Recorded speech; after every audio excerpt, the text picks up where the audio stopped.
Om Namo Narayana. Okay, so you know what? Okay, so what happened last evening is very interesting. I was an office colleague came over, and he said he visited Venkateswara, he visited Tirupati Balaji last week, and he brought and gave the laddu yesterday. So, so in a sense, we have his blessing and acknowledgement for us to start going through this. So I felt it was really beautiful. Out of nowhere, suddenly yesterday evening, we got this laddu, and it's a full laddu. He got one laddu. He got several, of course, but he got one full laddu and he gave it to us. Then I told today we are going to start learning and chanting Venkateswara Suprabhatam. And இன்னைக்கு he has எங்களுக்கு discussed. வருது இன்னைக்கு சொல்லுங்க. எங்களுக்கு வந்து laddu Huh? இன்னைக்கு எங்களுக்கு லட்டு வருதுன்னு அம்மா அம்மா வந்து சென்னையில இருக்கப்போ வருவா she'll be coming my oh, brother உங்களுக்கு லட்டு நிஜமாவே வருதா இன்னைக்கு? நிஜமா வருது. Oh, lovely lovely lovely. நான் வந்து We got it on Thursday this week because our neighbor, she'd gone for a Vaikunta Ekadashi. Vaikunta Ekadashi. Vaikunta Ekadashi. Wonderful, wonderful. So what so he was describing about the beautiful experience he had at the temple. And they went in for this morning seva, and it's really beautiful. And he said how, despite waiting for a few hours in the queue, at the end of it, when he enters the sanctum sanctorum, the whole experience makes the wait, the delay, the pushing, the pulling, all of that worth it. And all that you get is a glance for a moment, right? Just for like a couple of seconds, that's about it. Maybe 5 seconds, 10 seconds. And then you have the Jaragandi going, right? So, but despite all that, you're saying that it was extremely impactful, that one moment, and that stayed with him. So that is this power of the darshan of Srinivasa. Although the whole paraphernalia kind of makes it very hard to get there, and then all of that is there. There is a certain beauty and there's a certain sanctity and divinity about that space and that deity. In fact, I was reading in Skanda Purana, it is mentioned Kalau Venkatanayakaha. Kalau, which means during the time of Kali Yuga, the form of the Lord, the most benevolent form of the Lord is Venkatanayakaha, which is Venkateswara. And so that way the access to that deity is not very easy, to show that something that's very easily accessible also becomes very pedestrian to us, right? It suddenly loses the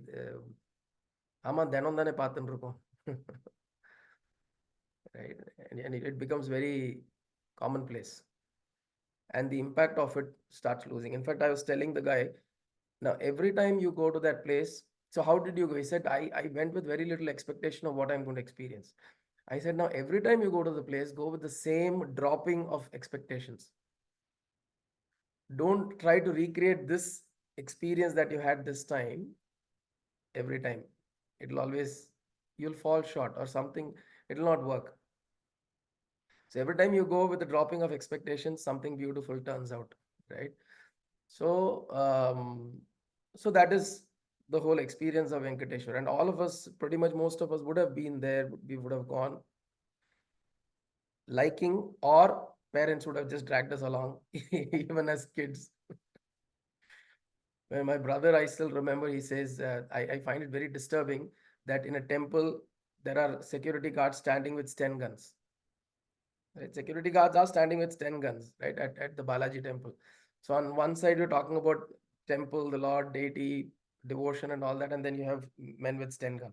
So it feels very disturbing. But despite all that, I think the place still maintains a certain sanctity about the place. There is a certain devotional environment, a charged devotional environment is there, and people keep shouting Govinda, Govinda, Venkateramana, Govinda, and all that. There's a certain charge that builds up, and if you are in that, and if you allow yourself to be receiving, we certainly receive a lot more than we would be if we are evaluating and analyzing what's happening there, right? So that is the whole process of devotion. The process of devotion, you keep the intellect on one side. அது சொல்லுவால மூளையை கழட்டி வச்சுட்டு பாருங்க அப்படின்னு அது மாதிரி in a way you have to keep your, of course you don't become irrational, but there's a certain aspect of logic processing that you keep on one side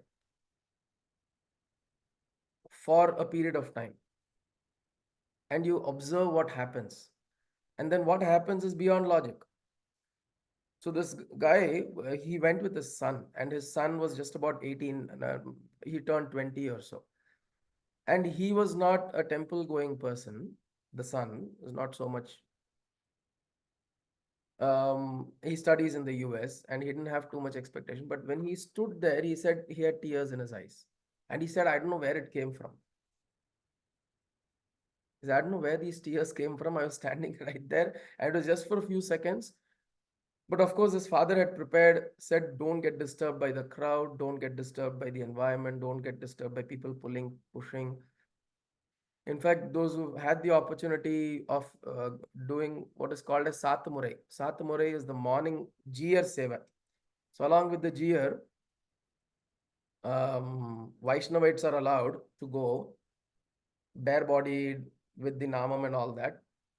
You can go along with the Jiyar to have the first darshan of Venkateswara in the morning, and there's the first arati that is done by the Jiyar.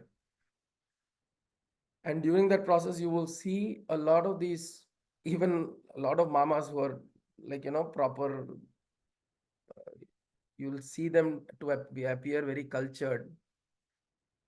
When the Satamore, the Arti is done and the Jiyar is, Proper attire of Vaishnavi. they're properly attired in the whole, the Vaishnava tradition. When the Tirtham and all that is given, the Sadari, they will just pull and tug onto each other, push each other. There'll only be 50 of them. But even within that, there'll be this pushing, pulling, all that will happen. So it'll feel a little awkward that, why is that so much? But the point is also, as a bhakta, when we go there, we keep ignoring all that. Of course, if you're part of the administration, you try to fix all that. But then as a bhakta, if you're going there, as a devotee, you're going there and you're standing and wanting to have that darshan, then some of these things we have to kind of ignore for that to be receiving of that, the space and what that space has to offer, right?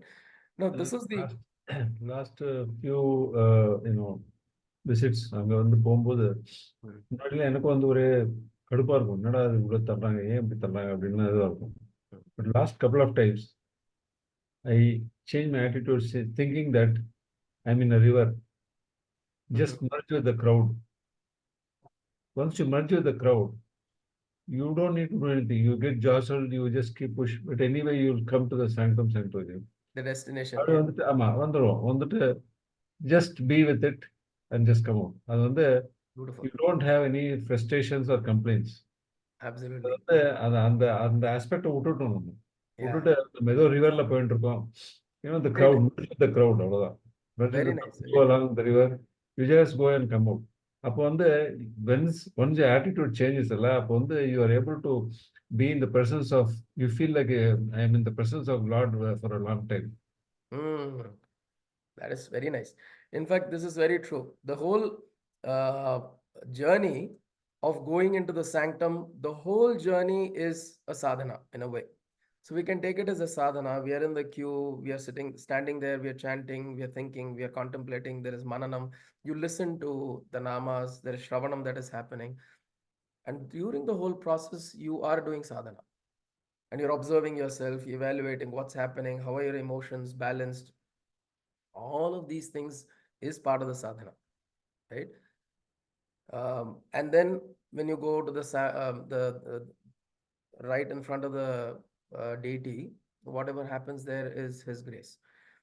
So to be open, now what has happened is similar experiences have happened to Prativadi Bhayankaramanna, the composer of this particular um, Suprabhatam.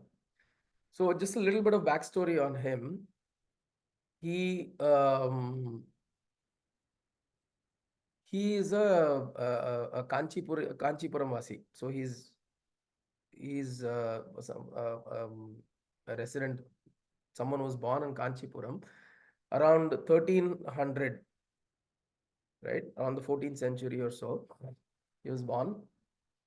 And he was, from very young, he was a very devout Vaishnava. Of course, he was born into a family that was a very devout Vaishnava family. His name was Hastagiri Anna because in Kanchipuram, if you know, the presiding deity, the form of Narayana is Varadarajan. And one of the names of Varadarajan is Hastagiri. So he was named as Hastagiri Anna. And then later, as he grew, he learned the Vedanta, the Pancharatra Agamas and all of that. And then he went to his teacher, who was the son of Vedanta Deshika. Vedanta Deshika is considered to be one of the foremost Vishishtadvaitins after Ramanuja.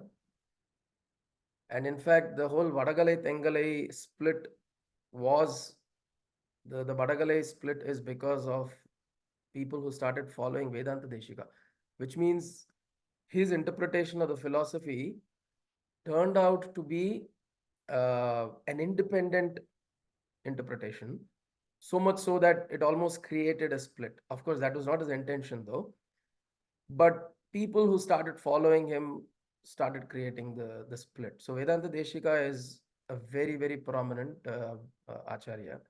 His son, Nayana Varadacharya, was the guru of Prativadi Bhayankaramanna, Hastagiri. And so he learned the Vedanta, the different commentaries of Ramanuja, the Divya Prabandham and all that. And then at some point, he had this draw or pull to go to Tirumala, Tirupati, Tirumala Devasthan, the Tirumala there. Now, one of the reasons why Tirumala started becoming popular during that time, particularly as an abode for Vaishnavites, because of the invasions that were happening, and a lot of Vaishnavite temples are getting destroyed. And so at that time, a lot of Vaishnavites would find some kind of asylum in Tirumala because it was a little inaccessible. It's up a hill and there wasn't much disturbance being caused there. So a lot of Vaishnavites would go there and find asylum. And then they set up the whole this thing. In fact, Ramanuja also visited Tirumala and he set up the whole Agama and the way in which the whole the daily rituals have to be carried out was set up by Ramanuja there. So Hastagiri Anna also went there and he was serving at the temple. Okay, and while he was serving, he was always thinking about the Lord and doing his regular duties and all of that. And there is a particular ritual of every day, the Tirtham that goes to Perumal for his Abhishekam, Tirumanjanam, is carried from the Pushkarini. Sri Swami Pushkarini. So that Pushkarini, they take and they put some, what they call as parimalam, which means they add some cardamom, some tulsi leaves and a few other things to make it fragrant water. And that is what is offered to as Tirumanjanam for Perumal.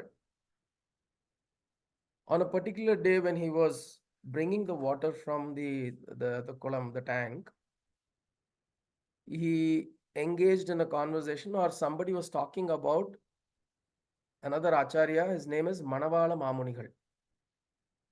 He is also a very a very strong Vaishnavite of the Vishishtadvaita order. In fact, Manavala Mamuni is known to be, or in a way, the claim is that he is the reincarnation of Ramanuja. So to that effect, he was such a great Vishishtadvaitin and phenomenal influence. So in fact, the story is in Acharya for Sri the Rangam, he used to Tenkalai serve at Sampradaya. Sri Rangam. Sorry, ma? He's the Acharya for the Tenkalai. Tengalai, correct. Ganga thoda. So the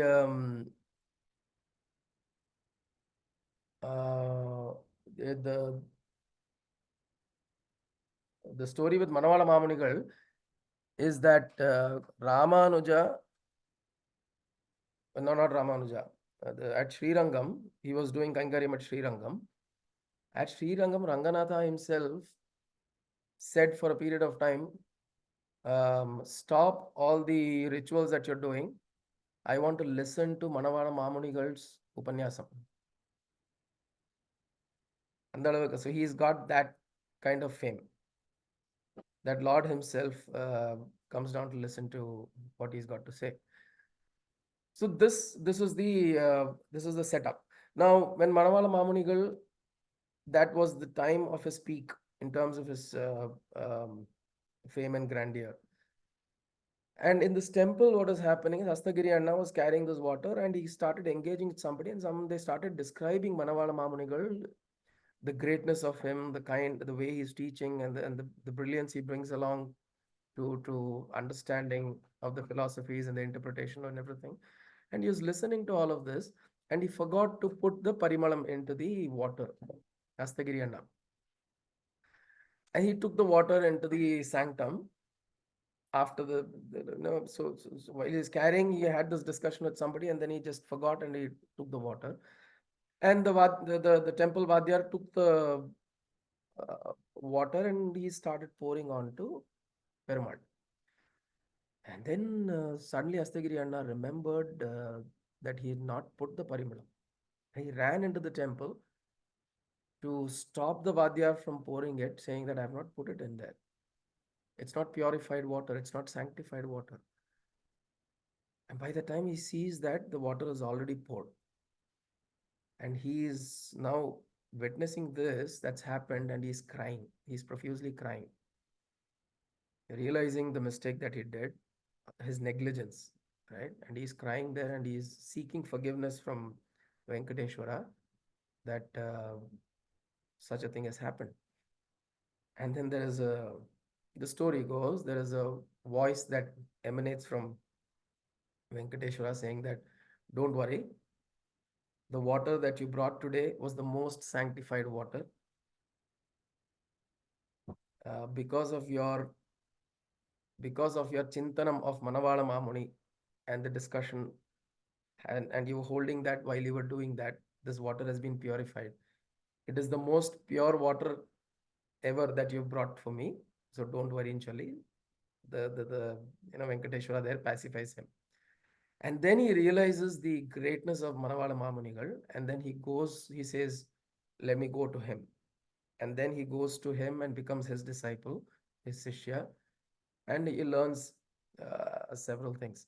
Now, before this, there is a reason why he gets this name, Prativadi Bhayankaram Anna. So while he was with this earlier Acharya, Nayana Varadacharya, who is the son of Vedanta Deshika, during that time, there were many debates that used to happen in the region, and this was very popular of those times. If you are in a very, very strong devout following, you will always have onslaughts of people coming and telling, why are you following this? You should convert into this. And they will do this by means of debates, and they will come and challenge. Excuse me அது அந்த மாதிரி மாறுறதுக்குள்ள debate இல்ல அந்த சதஸ்னு தே formalaவே they used to conduct some sadas just to bring out the knowledge of the different people ஓட views கொண்டு வரதுக்காக வேண்டி சதஸ்னு ஒண்ணு That is வைப்பா. also true. Yeah. That was the So அதுல வந்து தான் எல்லாம் பேசுவோம் அதுல. that is also true. So even today, for example, correct, Amma. Even today, for example, at Sringeri Matham, they have this Veda Sadas, like Amma saying, where the Pandits come there and discuss. But at those times, what used to also happen is there were people who would want to go and propagate their own philosophies. So such people will go into courts of different kings and then challenge them, saying that, do you have anybody, like for example, Buddhists, Advaitins, Vishishtadvaita, whatever, all the different sects or sectarians who follow different philosophies or different acharyas or gurus, they will go and engage in these conversations, and they'll say, go and challenge the king, saying that, is there anybody in your kingdom who can stand up to me in terms of debate? And then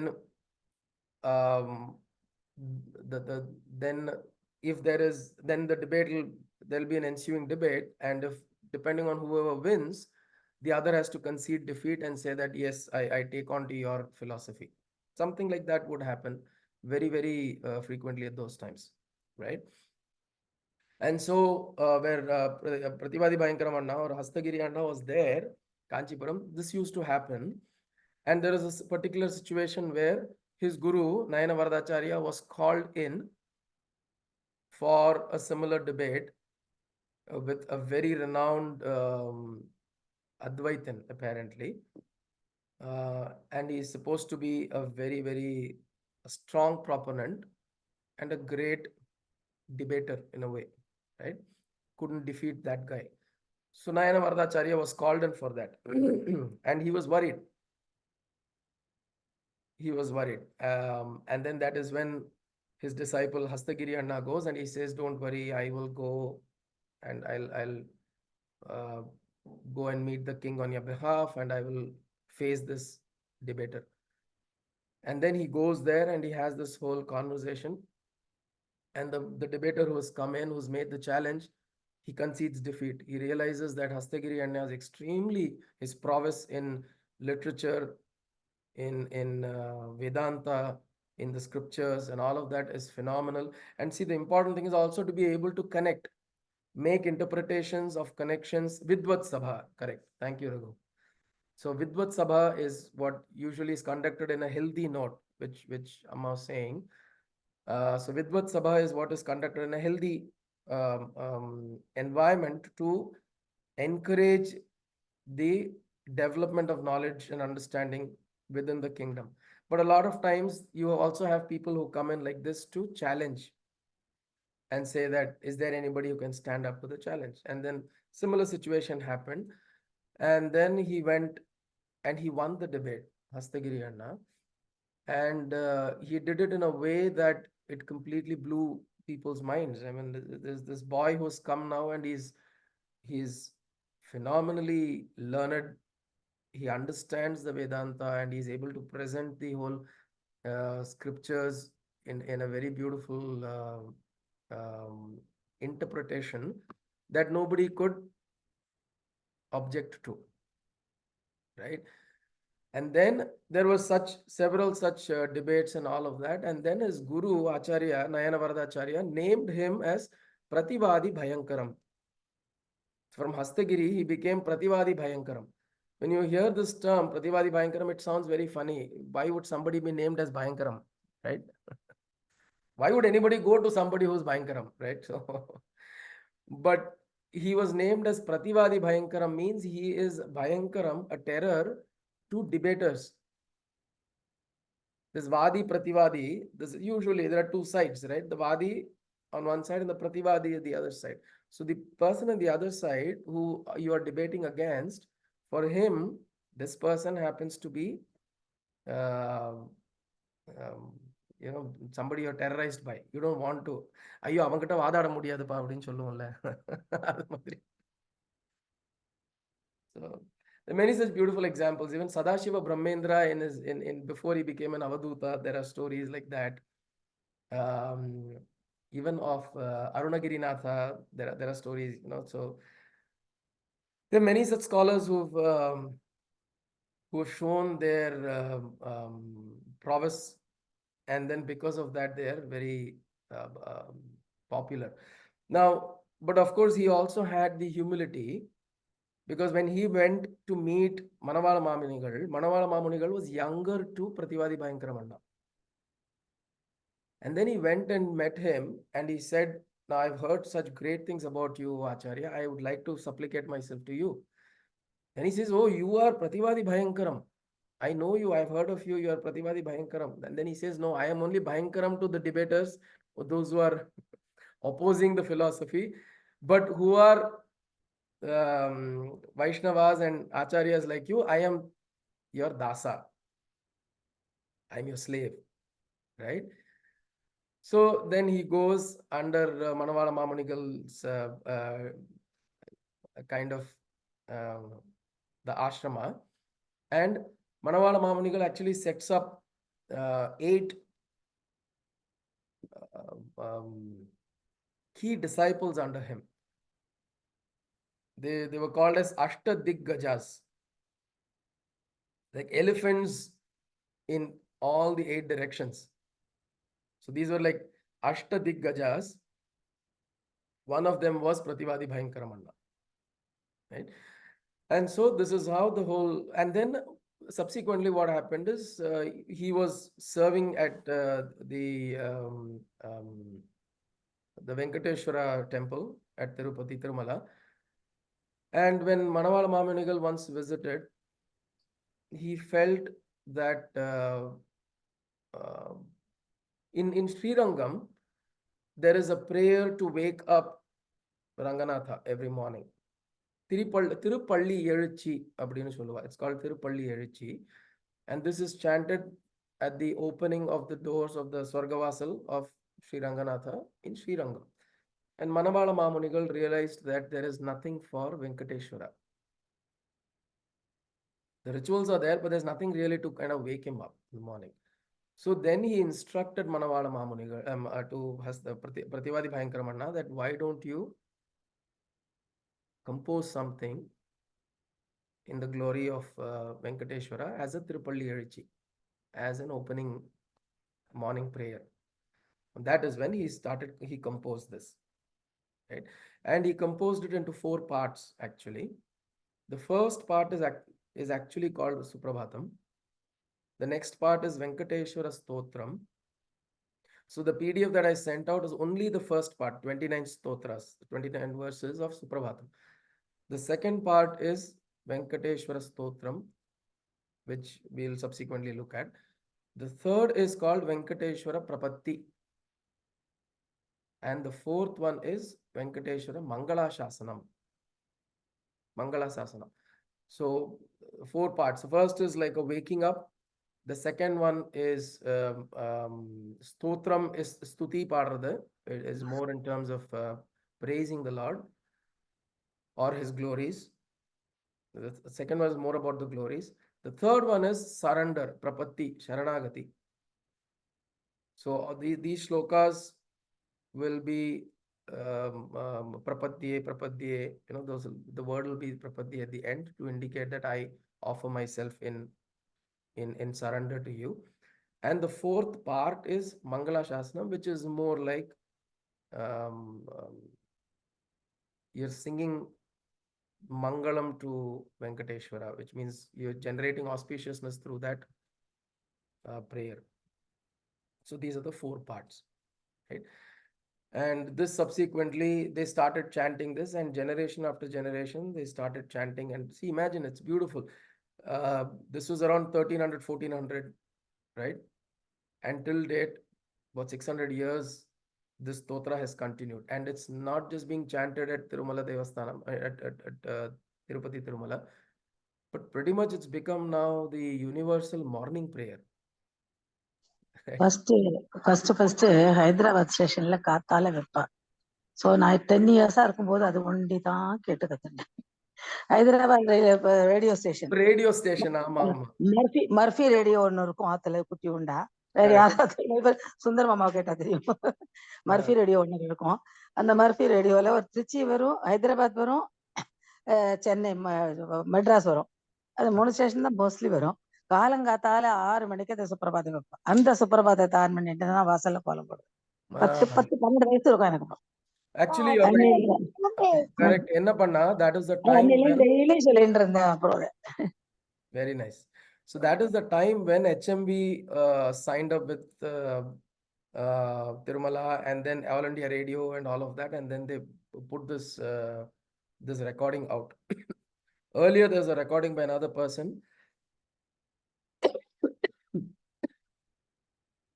There's another person, I don't recall his name. He used to chant at Tirumala, and then later MS Amma was called for a proper recording, and then it was released as a gramophone record or whatever, and then used to be played in the radio every morning. So this took the form of a beautiful morning prayer, irrespective of, now if you look at it, if you think about it, the other day we were discussing, although it is an ode to Lord Venkateswara, you almost forget when you listen to this as to who is it for. So it's become so integral in terms of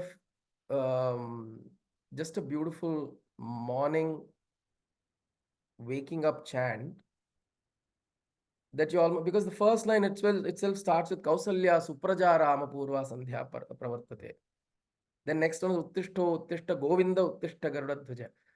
See, almost kind of the association of that Balaji or the Tirupati Balaji or the Venkateswara is to whom this whole thing was created. This has taken a much larger form and shape in our minds, right? And that's the beauty of this whole work. So for whatever reason we've picked it up, there is a greater universality to this work, although it may be like the other day I was explaining.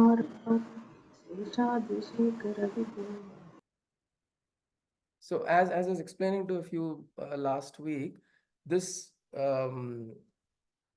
waking process, we can apply this to any deity, any guru, any acharya, anyone, because the whole process of waking here is not to them. It's not about waking them. It is about the waking within us, right? So if you look at this whole thing, even when Prativadi Bhayankara Manna wrote this as a waking up stotra to Venkateswara, obviously he was not thinking that God is sleeping and I'm going to wake him up. That's not the idea. Because when you are associating with this consciousness, which we speak of ever aware existing consciousness, if it is Satchitananda, Sat means it's truth, which is ever existing, Chit consciousness, and Ananda ever blissful. If that is the situation, then what is the point of saying that it's sleeping? A lot of people look at Ranganatha and say that he's sleeping, or Vishnu on the Ananta Sayana, he's sleeping. It's not sleeping. It is established in that consciousness, ever aware. Closing the eyes doesn't mean necessarily sleep. You are in the most rested state within yourself. That is what we are trying to get to. So we are trying to actually move from tamas and rajas to sattva and trigunatita, which means we are trying to move from agitation to calm and peace. But if you look at the whole Suprabhatam, it is used as a process of getting up from sleep. And then you're saying, you're making me awake, making me get up from sleep, and then you're saying calm down. அதுக்கு நான் நிம்மதியா தூங்கிட்டு இருந்தேனே.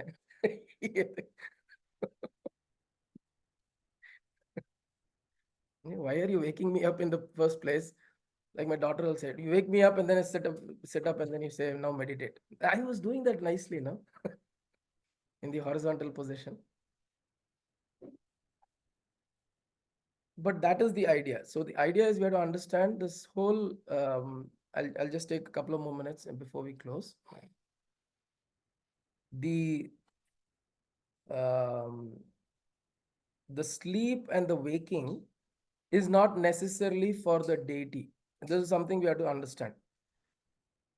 When we are doing this whole Venkateswara Suprabhatam, we will try to recall and remind ourselves of this as we go through this process. One, the tune is extremely pleasant in the morning, right? It's extremely pleasing. And it is something that brings you to a certain wakefulness within you. Which means what is happening? If you are in an ignorant state of sleep, you're waking up to that consciousness which is within. You're turning your attention inwards.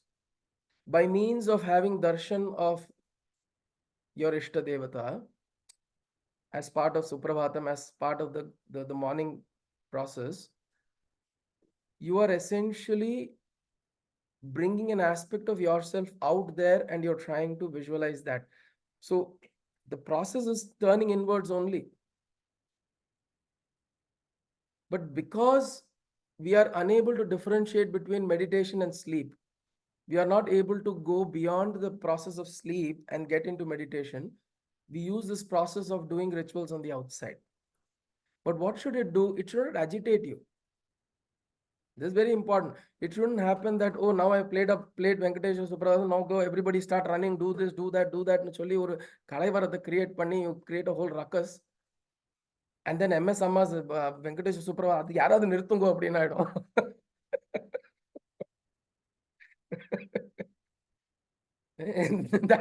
that will start blaring so much and you'll start feeling that there's too much activity in the morning. Let me go and rest for a while. No, these are things that we don't recognize, right? We think because as a ritual, we have to go, okay, play this on and then get on and do this, that, and the other, shake up everything, move. It has to be done in a very gentle and a very inclusive way. Because the whole process of awakening is what is brought out here. They say the difference between getting up and waking up. You get up, maybe you get up from the bed, you get up from where you're lying down. What is that waking up happening inside? So that waking up happens when your mind is not yet going out into the world and getting scattered. It is still composed, it is still within, and you're gently opening it up like the petals of a lotus or the petals of a flower. You're gently opening it up. And that gentle opening is the process of the Suprabhatam. And we will see how Sri Anna first uses Rama and then Krishna, and then he will bring in the Divine Mother. He'll say, Lakshmi, oh mother, you wake up. It's like the mother coming and waking you up slowly. Ezhundru kanna, ezhundru kanna. You know, it's essentially the process of waking up has to become a very gentle and a very aware process. Not the alarm goes blare and then you suddenly get up, your time might there. You know, we typically get into this can happen at times, but not every day. It just not be the everyday procedure. Everyday process has to be we go into sleep with the right mind established, and then you get up with the right frame of mind, with a slow blossoming that happens within. And he beautifully starts with Rama, because the word Rama itself means Yaha Ramate Saha Ramaha, the one who is established within himself in his own bliss, in his own joy. Ramate iti Ramaha, he is Rama. Right? So this is the beautiful Venkateswara Suprabhatam. We will start looking at each of the shlokas from next week onwards. This is like a background to what it is and how we should approach this stotra. A lot of places you will have aspects of devotion. A lot of places will just be to show a certain imagery or visualization, so that it is much greater than, larger than life visualization, so that it enthralls your mind, it motivates your mind to think larger, right? And not get stuck into the regular daily mundaneness. So that you will look at each of the stotras as we go through, and there are some repetitions also you'll find, as with most shlokams, just to emphasize certain aspects. But that we will see. It'll be a hopefully a beautiful journey. Okay, so we'll pause here with that. Om Kayena Vacha Manasendriyerva Buddhyatmana va Prakrite Swabhavat Karomi Yatyat Sakalam Parasmai Narayanayeti Samarpayami Sadashivayeti Samarpayami Jagadambikayeti Samarpayami Sadgurunathayeti Samarpayami Hari Om Tat Sadgurubhyo Namah.